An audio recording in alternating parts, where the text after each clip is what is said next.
The Siakam rumors return, and they're stronger than ever. Pascal Siakam, the Pacers, linked again, this time with concrete stuff from the Pacers and back to the Raptors. So many interesting dynamics at play here, and we'll talk about all of them on today's Locked On Pacers podcast. You are Locked On Pacers, your daily Indiana Pacers podcast, part of the Locked On Podcast Network, your team every day.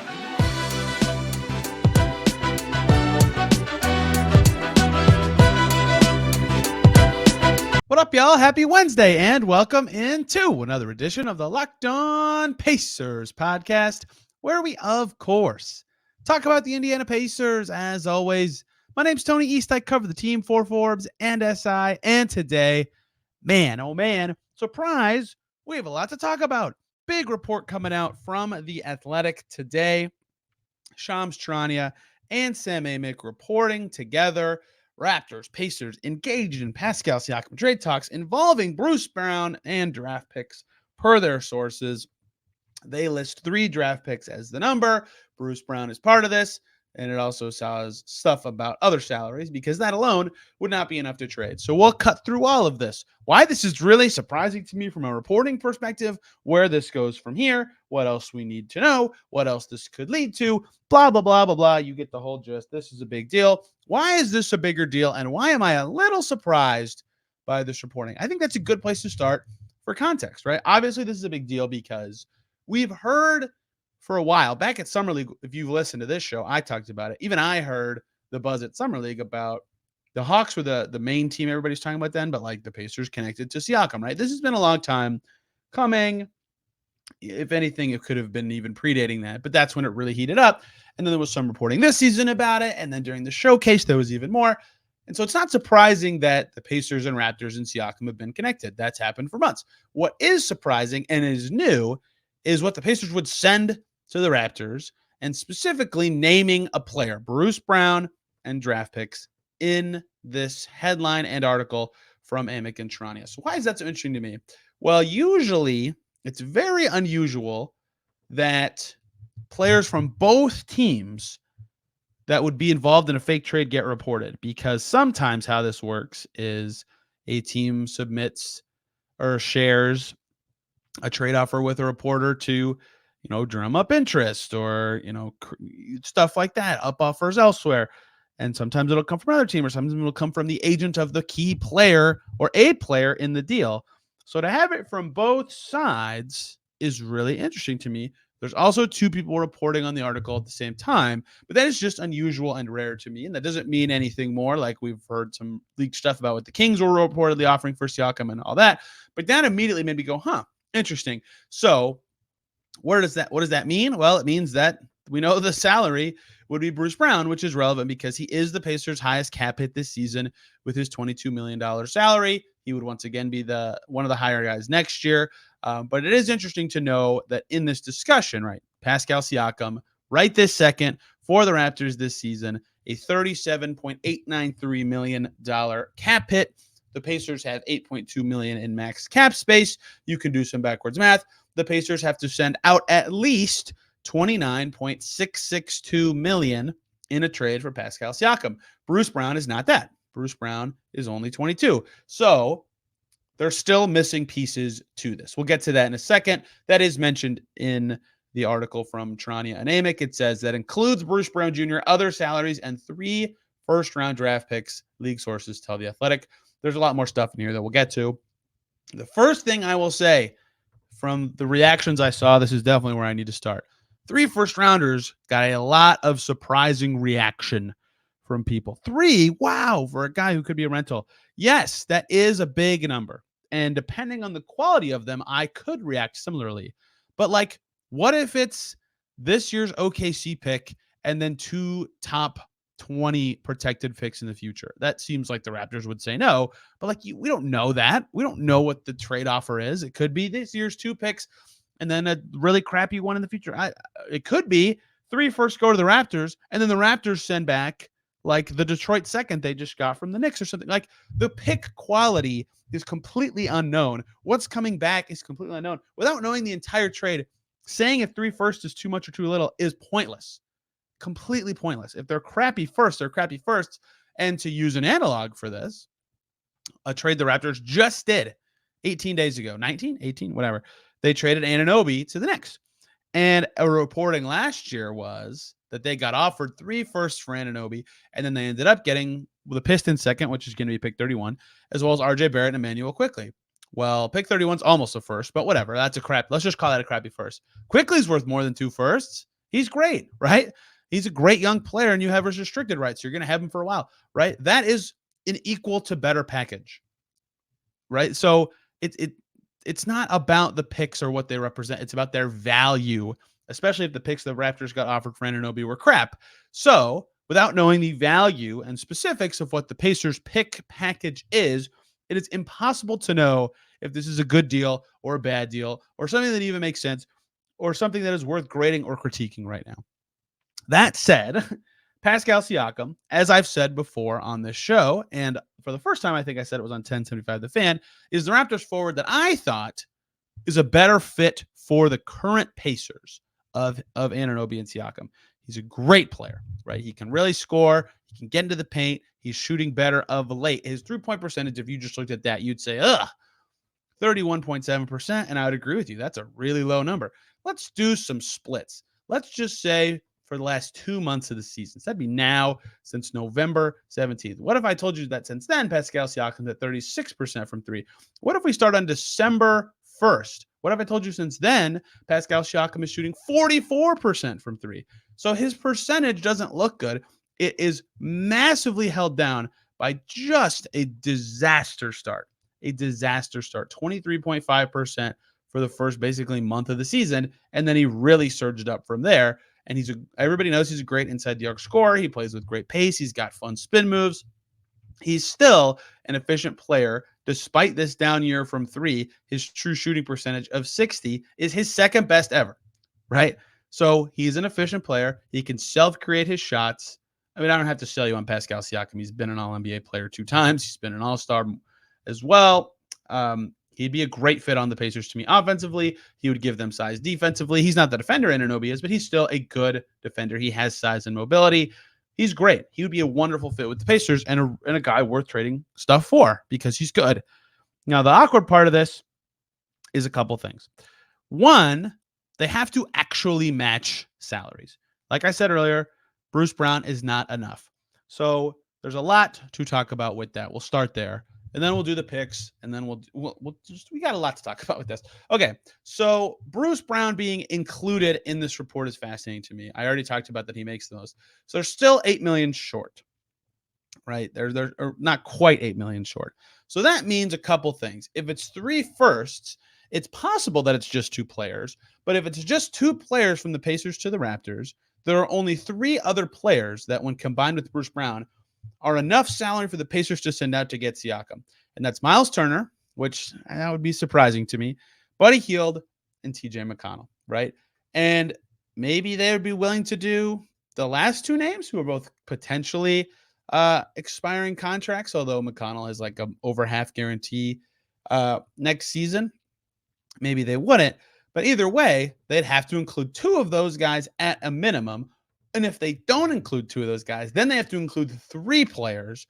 And their 5th highest cap hit this season belongs to Ben Mathurin.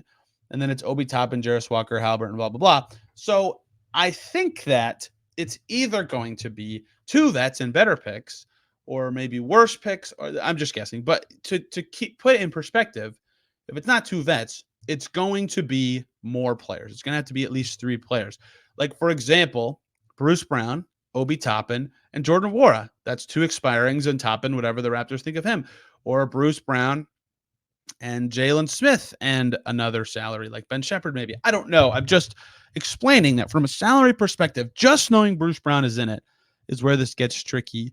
And knowing what the Raptors wanted of young players in their last trade they did with the Knicks also makes this interesting. Would they be interested in just straight up picks plus vets as a package? Maybe, but if you're the Pacers, are you interested in that? I don't know. If you're the Pacers and you're getting Pascal Siakam, can you suddenly play Siakam and start Smith and have Toppin play and have Nesmith play and eventually have room for Jarris Walker? These are other questions to ask as you think about what the rest of the package could look like. So thing one that's important to note, I think, is the salary matching part of this matters. That was the thing that the thing that made Anunoby potentially more appealing than Siakam, even though I think Siakam's better and a better fit, is that he made much less money. It was much easier to construct trades. In this case, even if Bruce Brown is in it, as this report suggests could be possible, if this trade even happens, by the way, we'll get to that. It would take either one other vet or two other players who make less than TJ McConnell. And then the Raptors only have one open roster spot. You'd have to do a 3-for-2 trade. So we'll continue in just a second with way more. Who could the other players from the Raptors be? What could this pick stuff look like? What else is important in this discussion? Because I have notes, I have thoughts. I think this is all very fascinating. Before we do any of that, though,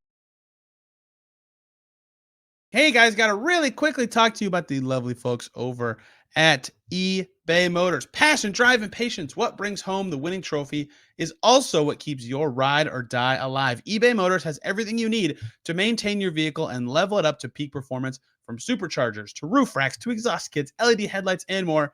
And whether you're into speed, power, or style, eBay Motors has got you covered. With over 122 million parts for your number one ride or die, you will always find exactly what you're looking for. And with eBay's guaranteed fit, your part is guaranteed to fit your ride every time, or you'll get your money back. Because with eBay Motors, you're burning rubber, not cash. With all the parts you need at prices you want, it's easy to turn your car into the MVP and bring home that win. Keep your ride or die alive at ebaymotors.com. Eligible items only. Exclusions apply.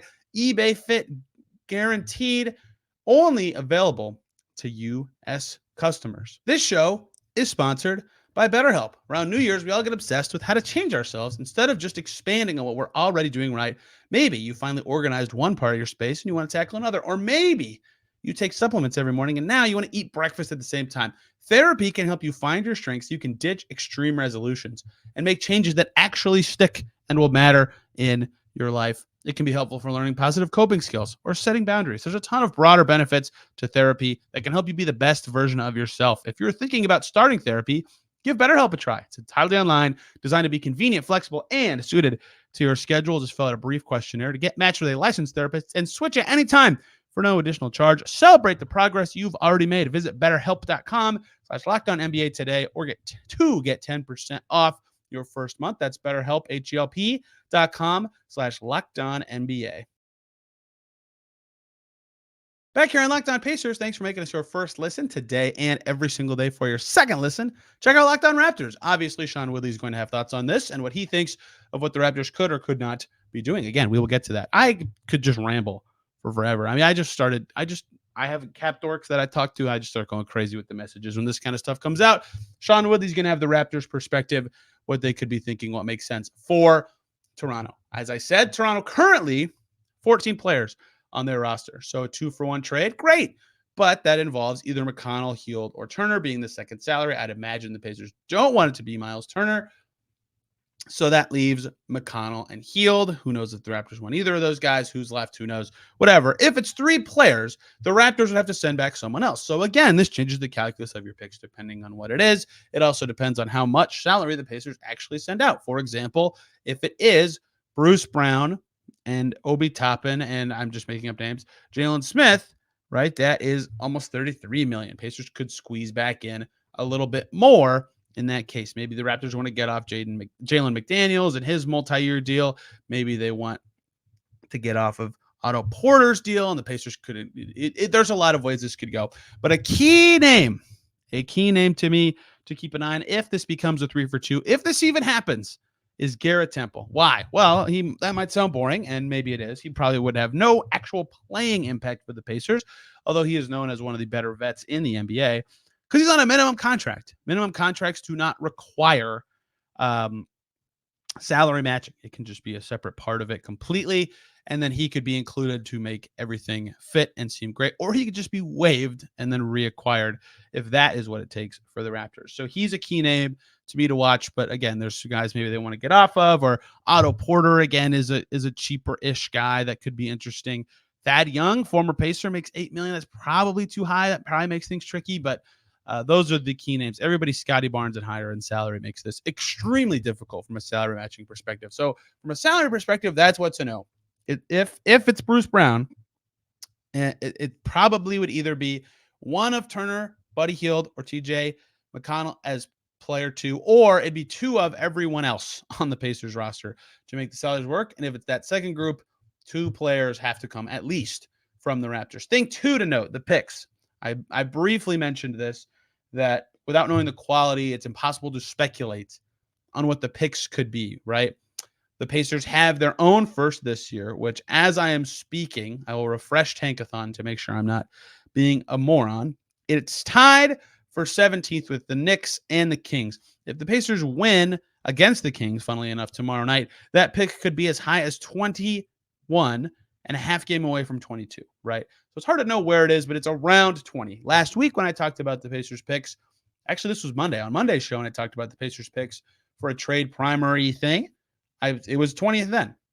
The other pick they have is currently OKC's. It could end up being the Clippers, depending on what happens. That is currently 27th and could very easily. It was 29th 2 days ago when I talked about it. Currently, OKC's lost 2 games in a row. So there's a chance both of their firsts this year, for example, if they're in it. I don't know what's in it. I don't know anything. I'm just talking out loud here. Are in the 20s, right? And if you're the Pacers and you're thinking about your assets, Jarris Walker was drafted 8th, right? Ben Mathurin was drafted 6th. Top 10 picks or lottery picks are just way more valuable than those late firsts, just as an example. And that's why it would take so many, is it could be really late like that, for example. And Nembhard they love, but he's better than the 31 quality, but you can get good stuff with later picks. So it'll be interesting to see what kind of value those picks, if this all happens, could have. But that's important to note about the picks, is the Pacers' extra pick is not particularly good, and their own pick is it's fine. Middle of the draft is pretty good. Raptors are a pretty decent drafting team, although their current first, Grady Dick, is not having a standout year so far, but he hasn't played much. I'm not calling him any sort of, there's no reason to resolute his career. Anyway, that is what you need to know about the picks, is that without knowing what they are, it's hard to judge, right? It could be 3 top 29 protected firsts or top 25 protected firsts. And then all of a sudden you're like, oh, what a steal. That's another thing. So there's no reason. It's impossible to react. That said, if it is 3, one of them almost certainly would be a pick from the 2024 draft. And if you're the Pacers, ideally, this will sound silly because I did say I was speculating when I said that both 2024 picks would presumably be a part of the 3.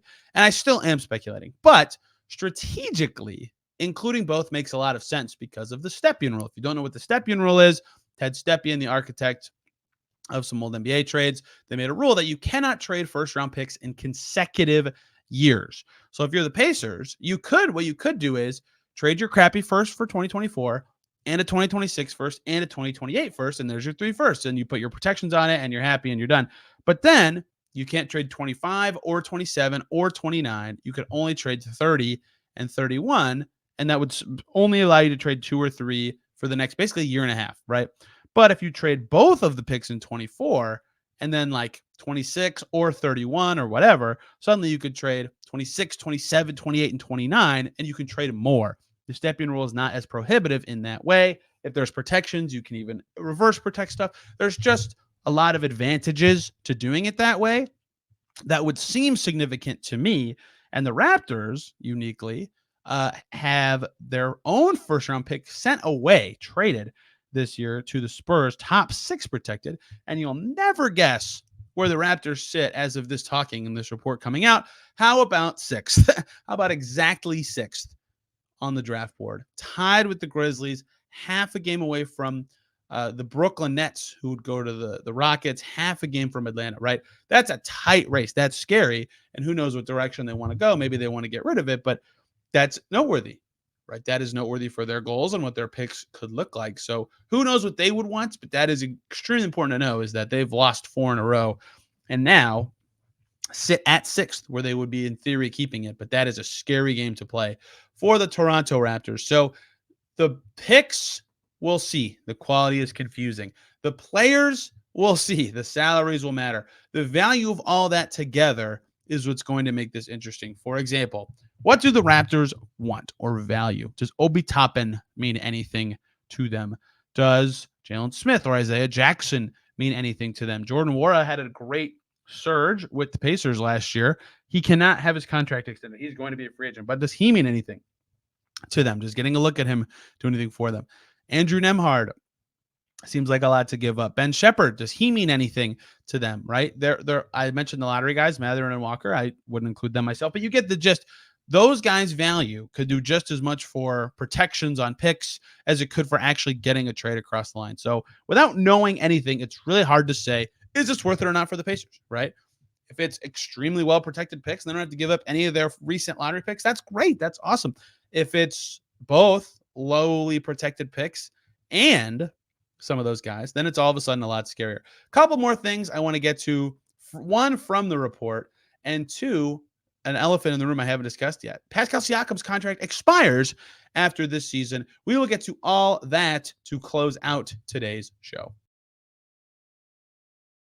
Hey, y'all, have to really quickly talk to you about the lovely people over at FanDuel. The NFL regular season is done. Wild card weekend is over, but there's still time to get in on the action on FanDuel, America's #1 sportsbook. Right now on FanDuel, new customers can get $150 in bonus bets. How about that? Guaranteed when you place a $5 bet. How about that? That's FanDuel.com/lockedon.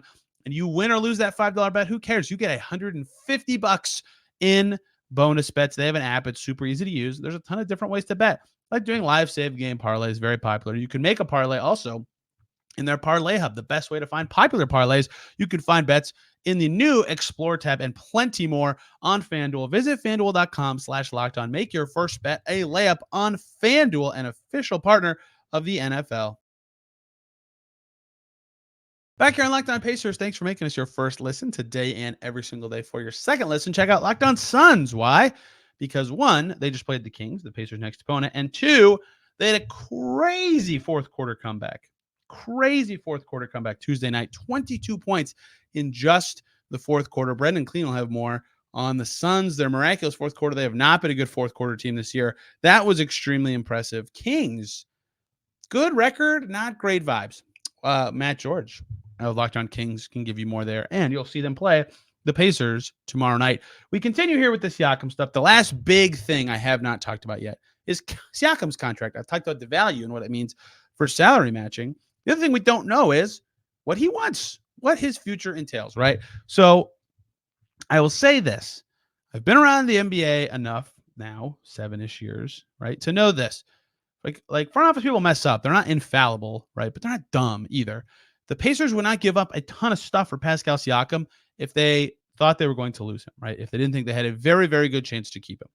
So I will be making that assumption while talking about this stuff. If there is a reasonable chance he would leave in free agency, then I would not advise trading for him at all as the Pacers, right? So that is obviously something to note. His contract is going to expire at the end of the season, but that's not the only thing worth noting about his contract, because he would be extension eligible if traded to the Pacers. Not one of those fancy, fun, long extensions, but 5% raises. He makes close to his max right now.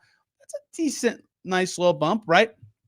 So what it would be is the maximum would be added to his current deal. The added would be 2 years, $81.5 million. It's not bad. That is not bad. But why would he want that? He probably wants a lot of years. He's probably about to get maybe the last big contract of his career. His max, if the cap goes all the way up, would be 5 years, $260 million. That is way too much. Way, way, way too much. I would not give him that. You just saw Kawhi Leonard, for Pete's sake, get a sub-max deal, which, hey, maybe that is encouraging teams to be more willing to bite the bullet on some of these trades. Either way, I'm rambling here. Obviously, him being unexpiring is scary. And if you're the Pacers and there's a chance he leaves, you cannot give up nearly as much as you would if you're confident you're going to keep him. So I am making the assumption, not saying this is the case, but I'm making the assumption that if the Pacers do this and are willing to give up a lot, they either have figured out that they can extend Siakam or they feel very good about keeping him. Woj reported back during the in-season tournament that Tyrese Halliburton's doing the recruiting, and part of that included that he could encourage guys to stay, not just to come to the Pacers, but to stay with the Pacers should a trade actually happen. So I think that is also a noteworthy thing in this process, is what that could mean for all this. So it's not just about luring guys in free agency. It's also about, keeping them. So anywho, that is the final factor of contracts and all that. I think he fits very well. I think those are most of the important considerations. So what do we not know still? The picks. the protections, how good those picks are, what other salaries would be included, what other players could be coming from Toronto to make all this work, and what do the Pacers, if they get Siakam, how does their rotation change? Who would be playing or not playing? And if once that's determined, are those guys involved in the trade? So there's a lot we don't know. There's also a lot more in the report that I haven't touched on yet. For example, the Raptors have been engaged in discussions with several teams on a Siakam deal, but the Pacers talks have gained some steam, is what is reported recently, with back and forth proposals made. This is another part that interested me in this. While the two sides have been described as being far along in the process, according to those sources, they have yet to finalize or agree to a deal. I think that is very important to note in this, is that perhaps that there's nothing done yet. There's still a decent amount of time till the trade deadline. There's no reason that it has to happen right now. Obviously, the Raptors have lost 4 in a row. But anyway, there's a lot that could still be coming when it comes to this entire process. Michael Grange, who covers the Raptors on TV and in writing for Sportsnet, he said 4 hours ago, as I'm reading this, I quote, "I don't get the sense anything is imminent, but who knows? Pacers have been in the mix for a while, as I said at the beginning." And then he said, "We'll see if this gets pushed over the line or if it's just a sign market is ramping up." I think that's an important thing here. This doesn't mean that this just because like it's rare that players from both sides get named like this. This doesn't mean it's going to be the Pacers getting Pascal Siakam. The market could just be developing, and the Pacers now, this is an offer that's known and all that, and that's all great, and it's interesting, and it's a good starting point to talk about Siakam going forward. Doesn't mean it's going to happen. He could get traded to the Hawks still. He could get traded to the Kings still. The Mavs are noted. In the story, actually. The Kings are mentioned. The Warriors are mentioned, as well as the Mavs. So it also notes that Siakam is known to be against the potential prospect of re-signing in Sacramento. So that this is all relevant, but if there's other competing people and teams, that's a reason for this kind of stuff to drum up and keep going. So there's just a lot at play. Siakam can get a no-trade clause with the Raptors. He can't get that anywhere else. He can get 5 years from his next team. He won't be able to get that. He'll be able to get 5 years with whatever team he ends next season on. He won't be able to get that anywhere else. There's just a lot to know what he wants. Where does he want to stay? What does he want to do? All sorts of that. If an extension's even possible, what the protections on the picks are, what the other salaries are, what other players could be coming from the Raptors. There you go. That is every single thing I think you need to know. Highly recommend you read Sam Amick and Shams Charania in The Athletic. So my take 28 minutes in, let's talk about me, how I feel about this. Siakam's a wonderful fit. If the Pacers know he can stay, the only concern they'd have is he going to decline, right? He's having his best efficiency ever. His passing is similar to recent seasons. He has a new coach, but like a lot of stuff about Siakam suggests like maybe a tiny decline, but he's still fantastic, right? He's still a fantastic player. So if he can stay as a fantastic player for 3 years after the season, is that worth it for the Pacers? If it's only 2 years, is that worth it for the Pacers? Are they a contender? Where do they go from here? There's no questions they have to answer. The other part of this I haven't even gotten to because I don't know the trade. It's hard to say, but they could have actual luxury tax concerns if they get Siakam for as cheap as possible, depending on who goes out, because they would have to re-sign him. If they trade a bunch of cheapo guys away along with Bruce Brown to do it, that's great, but then it's less likely Buddy Hield returns, for example, because of the tax, or they'd have to cut McConnell and hope Jalen Smith opts out, or Obi Toppin's future would be cloudy. That's all also an interesting part of this that can't be known without knowing the trade. And so what I think is, if they get a sense of what Siakam's next contract would be and that it would be with the Pacers, I would do it. I think he's I would be exploring a trade because I think he's a great player and a great fit at a very strong position of need for the Pacers and in their style. And with the best creator he's played with in ages, probably ever, he would look great. He would be a great player for the Pacers. But without knowing those things and without knowing what the price is, I can't say what I would do. But within reason of reasonable firsts, Bruce Brown and the other salary, notwithstanding that it's any of the Pacers' core young guys, I think I'd sniff it around and accept something like that if I knew, keyword knew, Siakam was going to stay. And that is why I think the Pacers front office has to know that stuff. And that's why I'm making that assumption, because anything else is extremely risky and extremely interesting. Anyway, that is all fascinating. We will see where this heads. We will, of course, keep coming here on Locked On Pacers as is necessary, as more comes out. And we have more rumors to cover. And I still haven't talked about the Hawks and Nuggets games. I finally have finished watching them, caught up on Pacers basketball. Perhaps I'll find some time tomorrow. If not, We'll talk some Kings. Brendan Nunez should be joining us from the Kings Pulse. He covers the Kings over in Sacramento. Sabonis, Halliburton, Hield, Duarte, a game tonight. There's a lot to cover among those two teams. We will talk Siakam later this week with Sean Woodley of Locked On Raptors, and we'll talk Kings game when it's over. So still a lot to get to, still a lot of basketball to be played, but more Siakam talk coming here on the Locked On Pacers podcast. Hope you guys enjoyed today's show, and new camera if you're watching on YouTube. Still learning a lot about it, so apologies if anything looks weird or out of place. We'll have plenty more coming about the Pacers, their season, and their trades here on Locked On Pacers. Stay with us. Till then, everybody, have a wonderful day.